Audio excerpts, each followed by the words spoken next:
Hey guys, আমি লিপি। আমার নিউ ব্লগে সবাইকে স্বাগতম। তো কেমন আছো? আশা করি ভালোই আছো। আমি তো খুবই খুবই খুবই ভালো আছি। তো আজ আমি এখানে এক এত গরমের মধ্যে কি বলবো, মানে ভালোই লাগছে না, কিছু ঠান্ডা ঠান্ডা খেতে ইচ্ছে করছে। তাই আমিও ঝটপট করে, দেরি না করে ঝটপট করে আমিও এখানে কুলপি বানাতে চলে এসেছি গাইস। হ্যাঁ গাইস, কুলপি বানাবো আজ। কুলপি বানাবো আজ জল জিরা দিয়ে।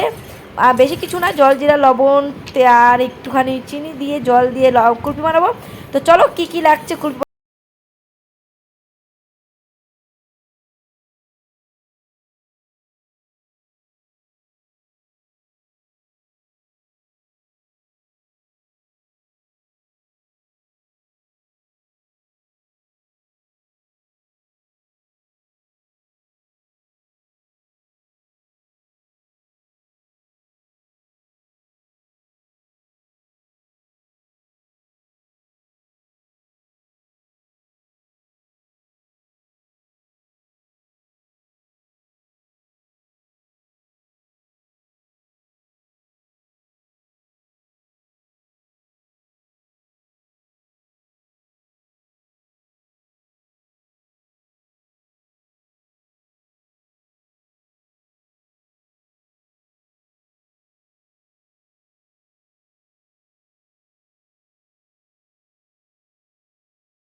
পরে আবার ফ্রিজে ডিপ ফ্রিজ থেকে কুলফিটা বের করে নিলাম। তো দেখলেই তো একদিন রেখেছি, মানে 24 ঘন্টা রাখতে হবে। তো গাইস চলো খুলে দেখি কেমন হয়েছে কুলফিটা। দেখে তো মনে হচ্ছে সুন্দর লাগছে। তো গাইস দেখতেই পাচ্ছ কুলফিটা দেখে দারুণ লাগছে, খুবই সুন্দর লাগছে, কিউট, মানে কি বলবো, বলার মতন নেই।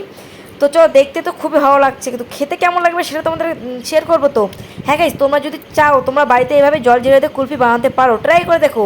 খুবই ভালো লাগবে, বানাতেও ভালো লাগবে, আর খাওয়াটা টাইমে তো আরোই ভালো লাগবে। তো চলো আমি টেস্ট করে দেখি। হ্যাঁ গাইস, খাতে খুবই সুন্দর, তোমরা যদি চেষ্টা করো বানাতে পারো। তো ভিডিওটা কেমন লাগছে লাইক কমেন্ট শেয়ার সাবস্ক্রাইব করে দিয়ে আসো। টাটা।